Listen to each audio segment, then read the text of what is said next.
Welcome to the beautiful city of Neo Cascadia. Did you have a nice monorail ride? We at Cubicle would like to congratulate you on joining the ranks of over 100,000 employees hired through the Impoverished Intern Initiative. As the largest e-commerce corporation in the nation-state, we're proud to support the next generation of innovators. It might be hard to believe, but Cubicle started out as nothing more than a great idea from someone just like you. Like so many Neo-Cascadian success stories, Cubicle began as a startup, just a couple guys in a garage with nothing but a dream and a modest cash injection. That's why we're paying it forward. Since the inception of our company, we've acquired countless startups and provided them with funding and resources to help accelerate their success. Our friendly integrated AI has assigned you as a marketing assistant at our latest member of the family, Fizzle Beverages. By inventing a sparkling water that's also a meal replacement, Fizzle cleverly disrupted two industries at once. There's no better place for an intern to grow than somewhere like Fizzle, where you'll never be the smartest person in the room. When you're not hard at work with Fizzle, you'll have plenty of time to experience some of the rich Pacific Northwestern culture our great city has to offer. Now, let's go over some ground rules for your internship. First of all, never, under any circumstances, explore beneath the...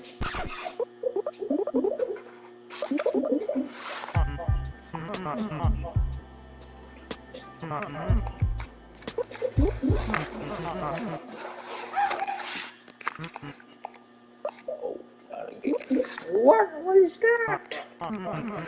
It's like a monster.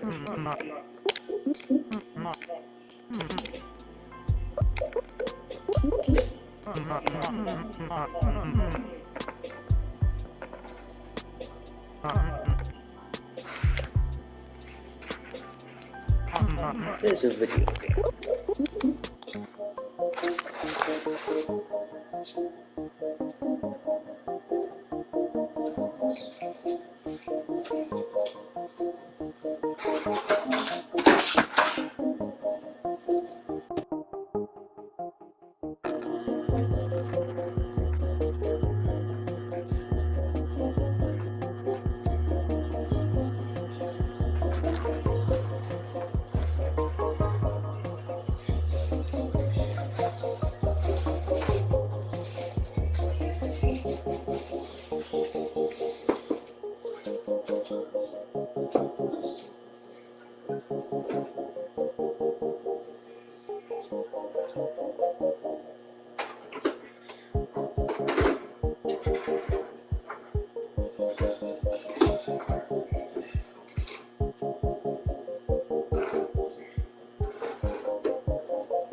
Jackie Fiasco.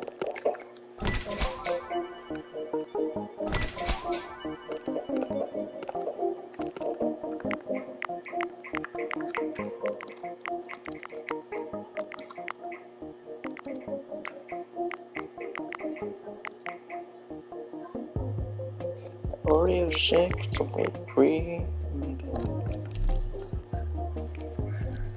And an Oreo shake and a whipped cream in the barbershop. And whipped cream and a tattoo.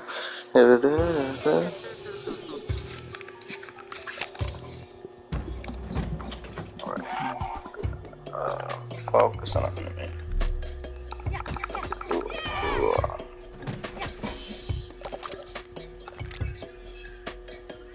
There's an Oreo shake and some whipped cream.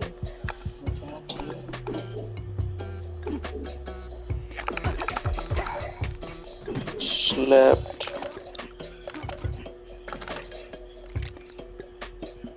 Some Oreo shake and a whipped cream. And a tattoo.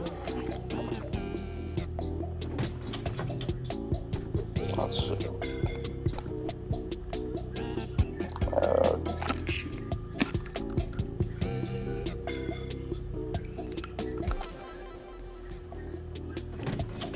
Wait.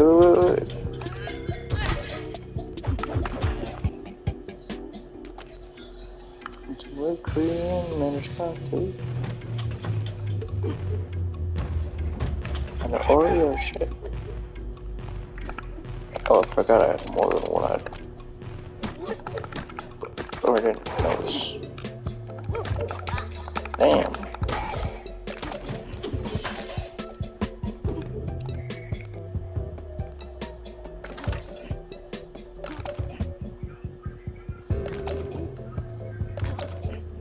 How do I get that?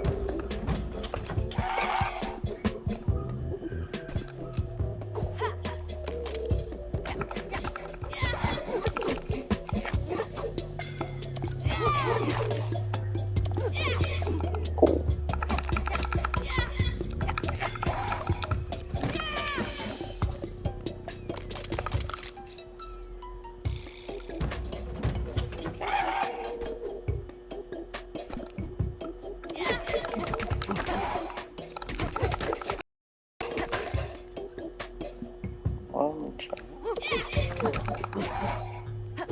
Boom. Give me the pencil. Hey, fat boy, you wanna fight?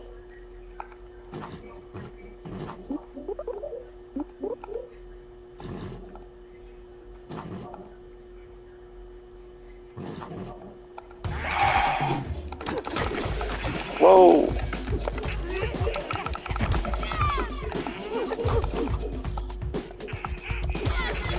Whoa!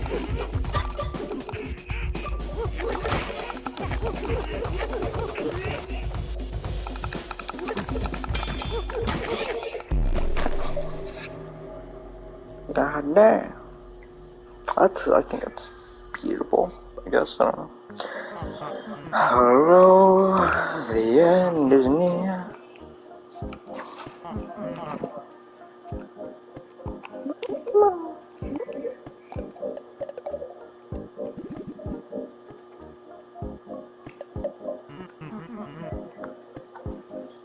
Hello, the end is near. What do you call it?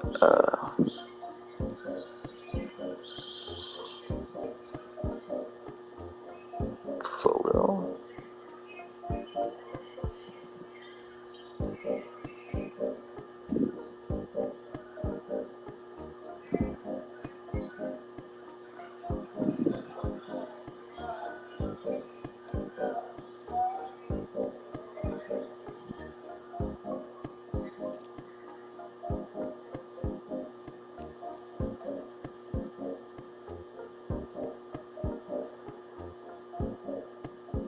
Hello, the end is near. I did it my way. What was this last step?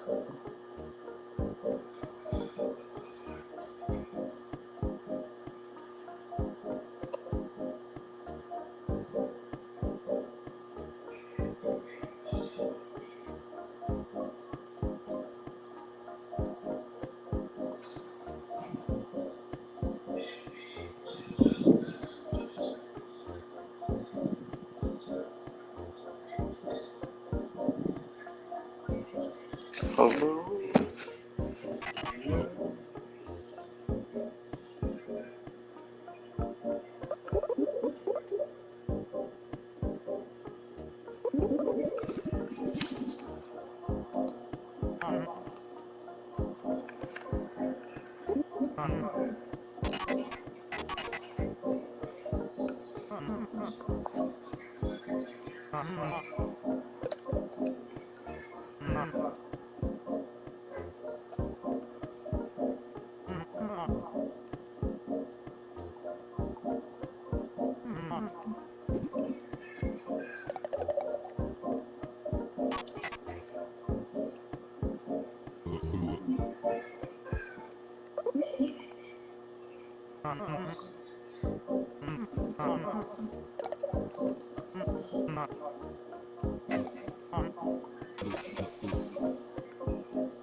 Hello. Ian, it's me. What do you want?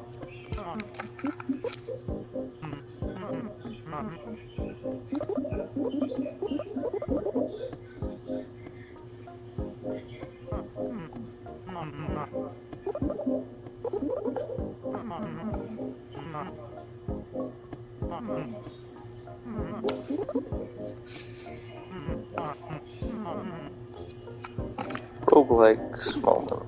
Like, try it. What are you gonna do? Shut it down? What are you gonna do? Shut it down? What's this?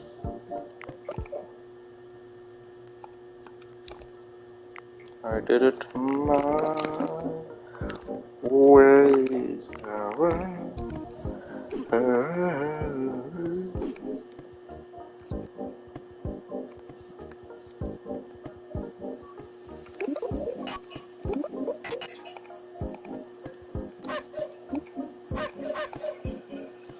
Doggy.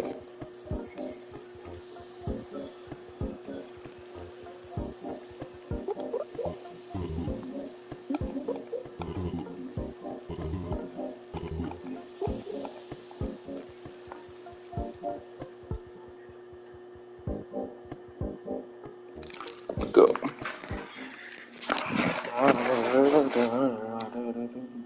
Please. Could watch my grandfather get hit by a train right in front of me, and I still wouldn't be as traumatized by that as I was watching this stand-up special. Dunking your own head into a bucket of hydrochloric acid would be less painful than watching that super roast battle. Being sentenced to the guillotine is more humane than being sentenced to watch that entire super roast battle segment. It's bad. It's horrible. And the video title still is 100% accurate. But that's not the point. I made that video joking about it, and the YouTuber that held it, Def Noodles, was a little upset about it. Though I think ultimately Def Noodles, as well as the community, realized it's not that big of a deal. Cringe isn't the ultimate sin. It's not a huge issue. It's not a crime to hold a bad comedy night. But it is a crime? Assault. And that happened last night at Def Noodles' most recent Super Roast battle.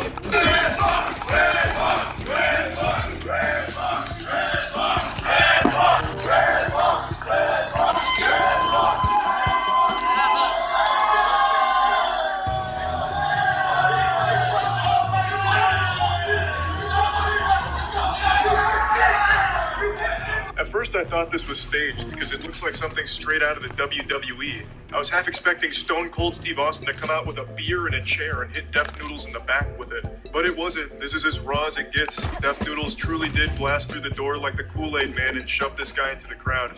Now I don't know who the guy is on stage, and I also don't know what they're chanting. It's like a fucking Yanny and Laurel situation here. I really hear a bunch of different things. At first, I thought they were chanting ringworm, and I started connecting dots and doing some mental gymnastics to figure out how the fuck that made sense. So I thought he was up there accusing Def Noodles of having a ringworm, and everyone started chanting ringworm. But then I started like really trying to digest it like a fucking audio engineer trying to get into the weeds of it. And then I kept hearing rebar. And then that didn't make any sense to me either, because what, are they all fans of like construction? Why would they be chanting about rebar? So I then turned to the comment section to figure out if anyone knew what they were saying. And it turns out he was chanting red bar, which is apparently...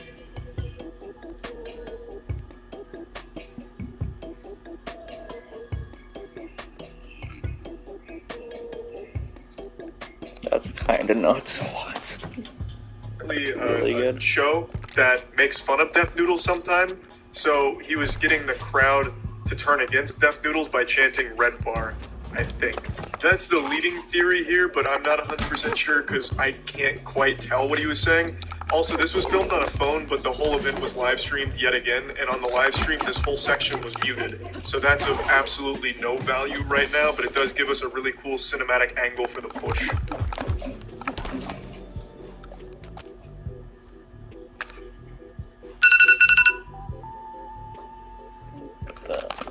Look at that.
Which I think is pretty lame. If you're gonna start some shit, you gotta finish that shit.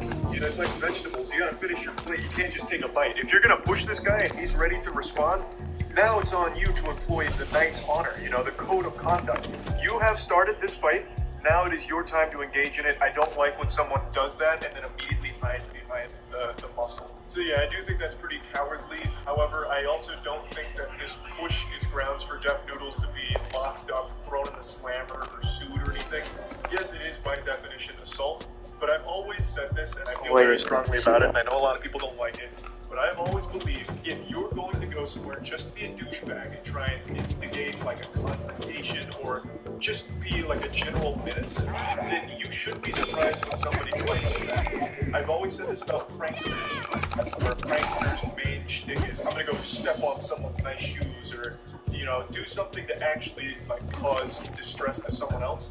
You should not be surprised if somebody fights back. You asked for it. This is your fault. This is always mainly applied to pranksters for me because a lot of the pranksters will go to like unsuspecting people out in society and like talk about beating their ass or like threatening them as part of their joke. And I've just always believed that they have the right to now do something about that. Like, you have threatened them, now I think they should have every right to shove you away or whatever afterwards. Now, why am I mentioning this? Because I actually don't believe that this applies to Def Noodles here at all. He wasn't the one being threatened or in immediate danger, and if he felt like the audience was in danger, he should have called security to handle the situation instead of trying to take it into his own hands like Batman doing some kind of fucking vigilante. You know, this is a situation where he should have relied on the professionals that were there. Apparently, there was security there, so he should have had them do their job and take this guy away if he felt like he was in danger of the crowd. But he didn't. He came up and shoved it through behind, and I don't think there's any way for him to really justify that and come out looking good from it. However, the reason why I just mentioned my perspective on like pranksters bringing it upon themselves when someone lashes out in response, the reason I mention that is because I feel like the guy here, I think his name is Salo, he should have absolutely no grounds to try and be like this authority about how Death Noodles assaulted him and he's a victim or he's going to press charges or this and that. I don't know if he's trying that, but I just want to make it clear if he does try that shit, I'll have zero respect. He came there with the intention of causing a big one, trying to get a rise out of Death Noodles in the crowd. Absolutely not. He got pushed for it. This is, of course, all assuming that Death Noodles knows in the situation. We don't have any audio outside of like this short video to confirm anything, so only can rely on witness accounts and the fucking poor souls that actually went to Super Rose Battle too. We can only rely on what they were unfortunately cursed to see and hear. So if this is an accurate description, then his goal was to just be a big asshole and ruin the event. And he accomplished his goal and got pushed for it. So just leave it at that. He got pushed and then left. He got taken out of the venue. I just don't think you can really act surprised when something like this happens, when you go there with the intention of causing a big scene and making people mad. Like, this is so shocking when you went there to be an asshole, a douchebag, and then you got pushed for it, right? I don't think he's going to do anything like that, but I keep seeing this thing float around about how he needs to press charges now and have definitely come to prison for it. I think that's an equally large overreaction. It's not like this is just some people that got pushed. According to the accounts, his whole goal in this kind of situation to unfold and kind of exactly that. So I think what should have happened after the push is definitely Thank you for your his business. friends, and then they square up like actual warriors and just don't get out. You know, they just fucking squash fight in there, just a little pugilistic fisticuffs, old-fashioned, just a real wholesome action-packed finale. Like that's how they settled it. But anyway, the second Super Roast Battle was less of a comedy event and more just like a fight club, I guess. So just getting wilder and wilder. Yeah, anyway, that's really about it. So yeah.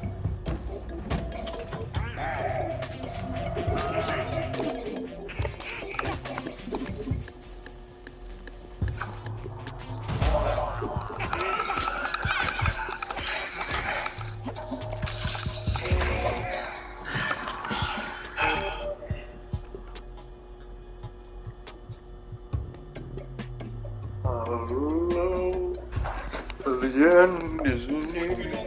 Oh, I would love to. Yeah, I'm dying to. I mean, I'm dying to go to Japan as a whole, as I'm sure every guest you had is You haven't been there, right? I know the selection process is really cool. Yeah, so I'm supposed to be cooler. I was a senior. You were a freshman. So that's sad. Oh yeah, up to 20. Are you the biggest Welsh YouTuber? No, I think there's someone called Alan, like 34 or something. Idiot. Al ratio. The biggest YouTuber from your school. I mean, yeah, I would be the biggest YouTuber in my city until fucking PewDiePie moved here. Yeah, we got Jacksepticeye there. Yeah. I got a ways to catch. But they came into my territory. I was like born and raised there, huh? Are you native to Brighton? Yeah. Born and raised in Brighton. It's like, isn't that like an amazing town to be like raised in? It's beautiful, right? Yeah. I mean, right, like now it is. It wasn't even like a city when I was like growing up there.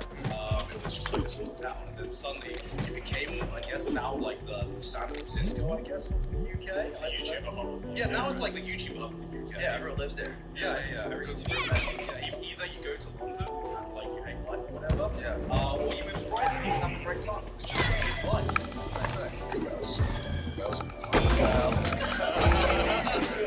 Climb main mountains, you pass the bar, you got It's like, yeah, Brighton's nice, but I can't. Those are my sheep, though, right? You're saying it weird though, you're saying it like you think too much. What a nice sheep. Cheap house. I imagine cheaper than here. Way cheap. I'll give you that. Or anything's cheap. You did that one video where it was like, can you get for like a No. I did like the clickbaity ones. Japan gets clicks, America gets clicks, Welsh flag is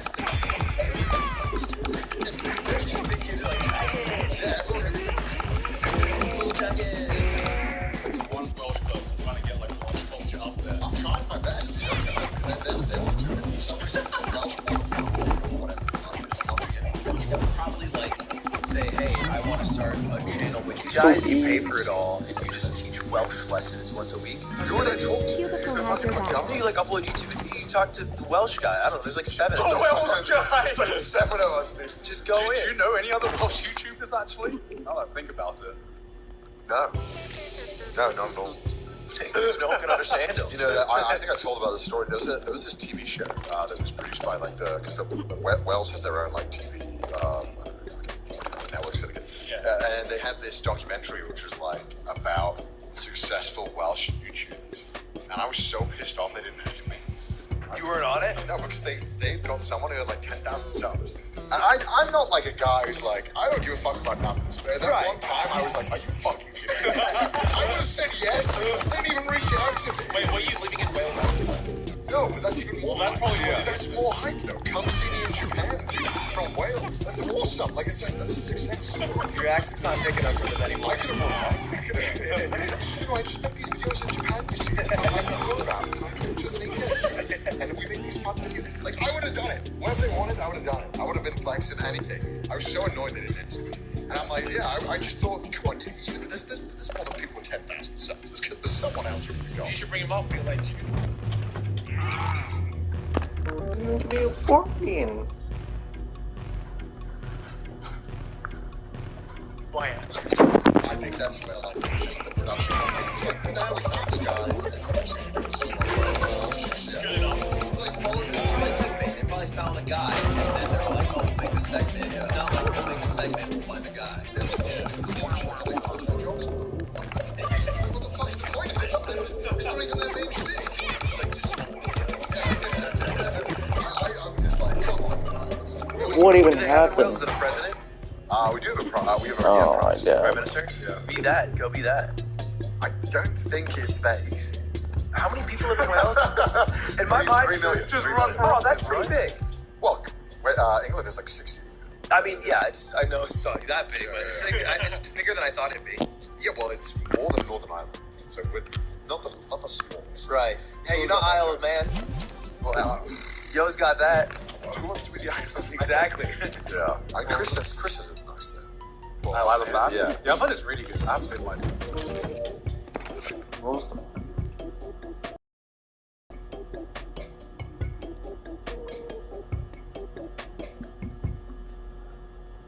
I'm sad.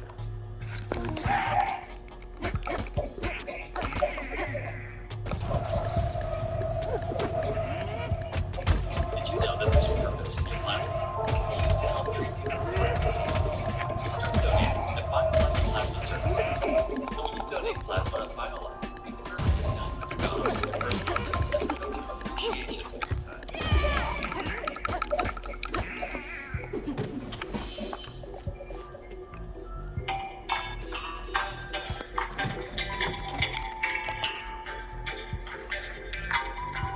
I think the thing that is probably the most frustrating about the Archon is the fact that with Shino Numa, which came out a few months ago, it seemed like for the first time in Vanguard's entire season of content, maybe did have some understanding, however small, of what the player base actually wanted from the Zombies experience.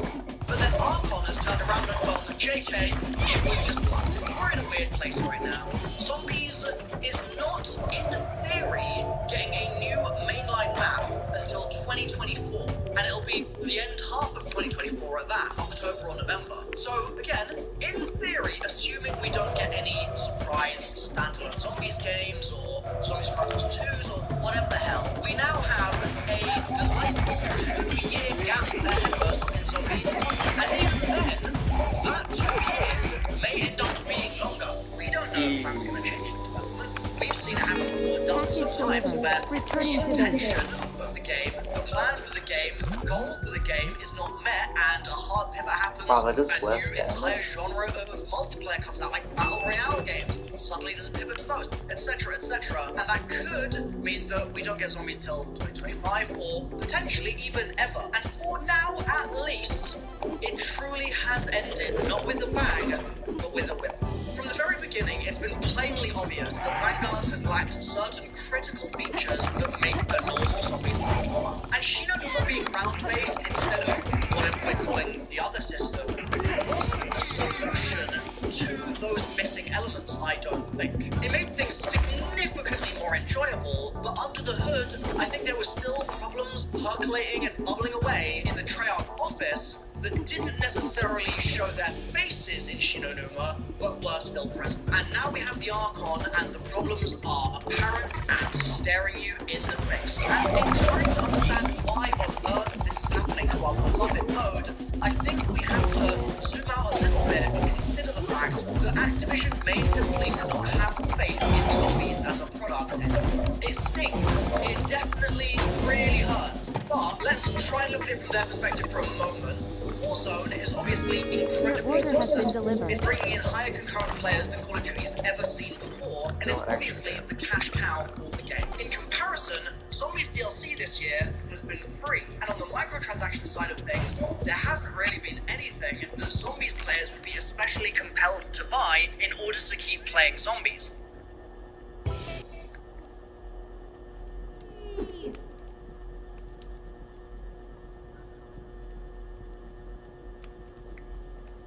So from Activision's point of view, just counting their pennies, they're going to see Warzone making all this money, they're going to see Zombies taking up a lot of dev time and not earning any money, and obviously, they're going to cut the Zombie staff to work on Warzone. Or, they're going to cut the Zombie staff, period. Or, they're going to siphon some of that Zombies talent to the team that is actually working on the next Treyarch game. 32 plus 24. That's 54.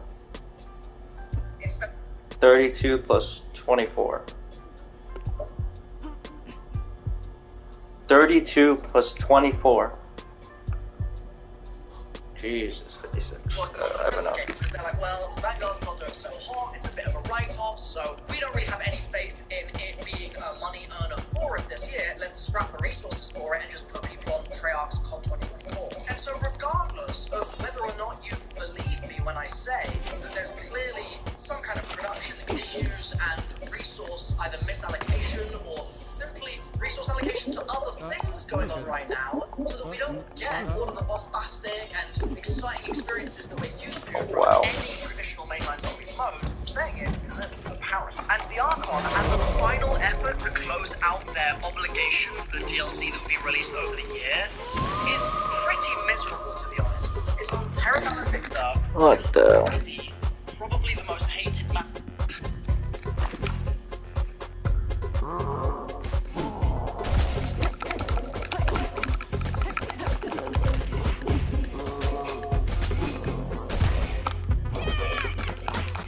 Damn.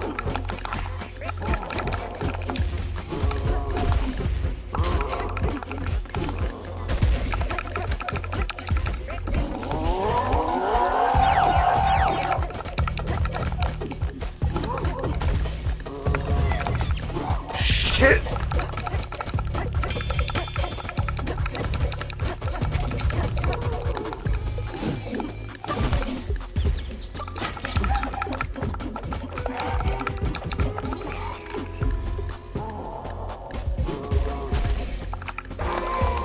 Go too easy.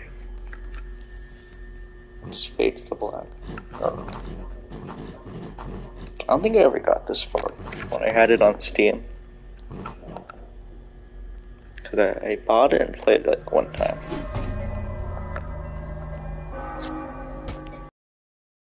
Well, no, I definitely did.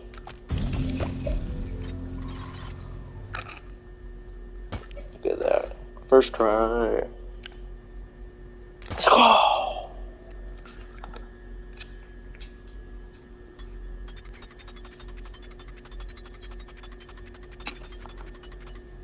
Come on, man.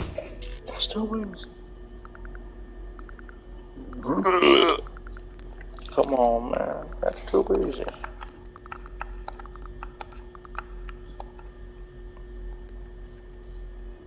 Hello? The end is near. Night travel. Who knows if I didn't?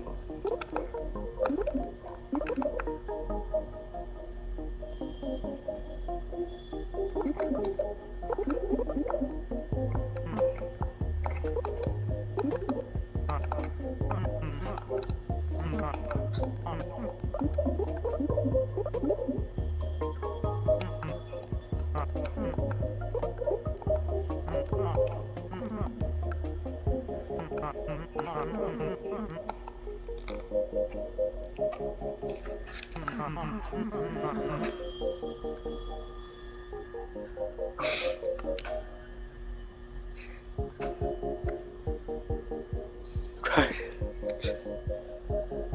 The sneeze won't come out.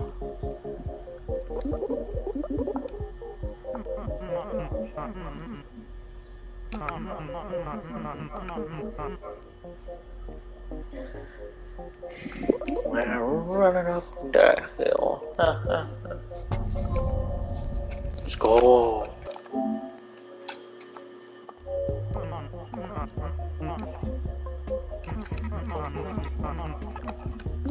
Yeah, I did the first one, but I never did the other one.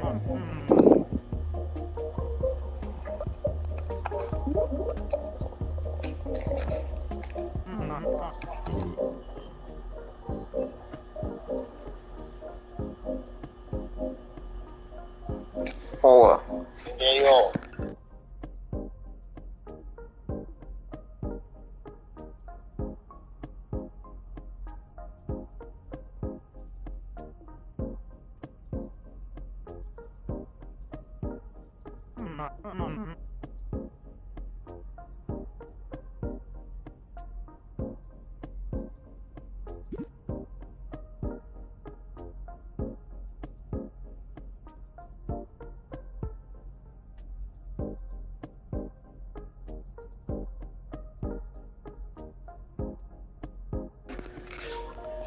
Hello, the end is near.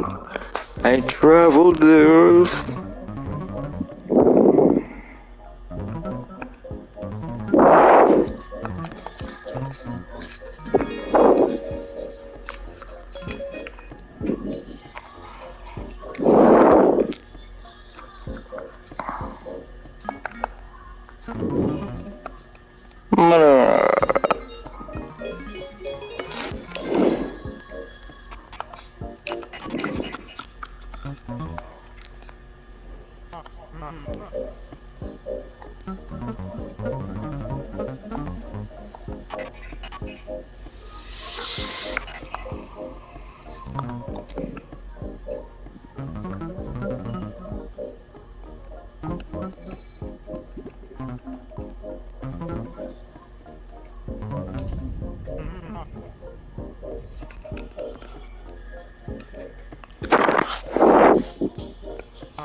Hello. Alright, issue box.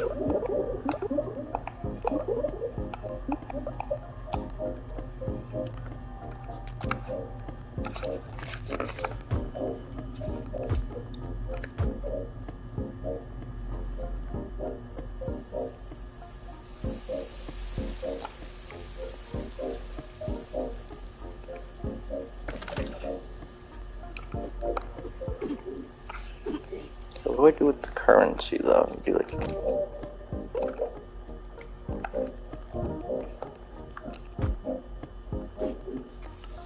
I have to do something.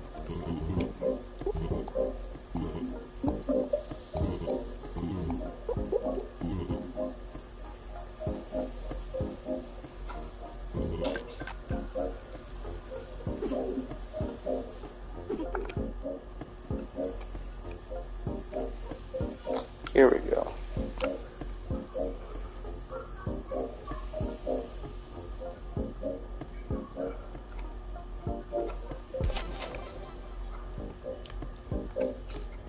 Is there anything else you could do with currency? I'll just buy everything.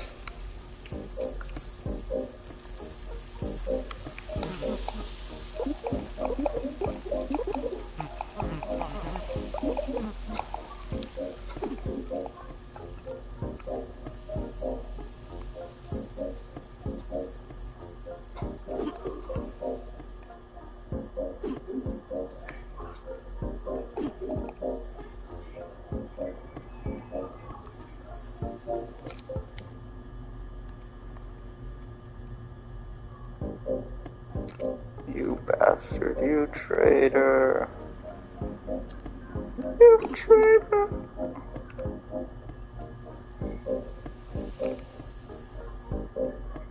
The pink one. Hell. Oh wait, never mind.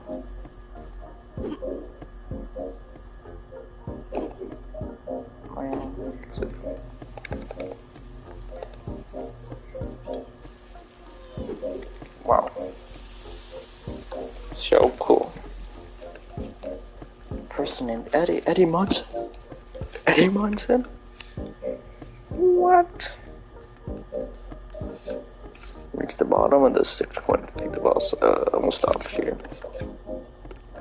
Hello?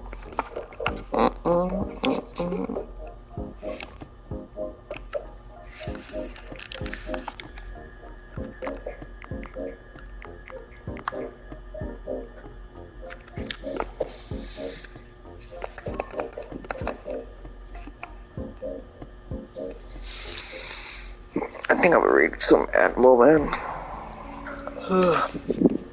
At home, I'll see what I want to do.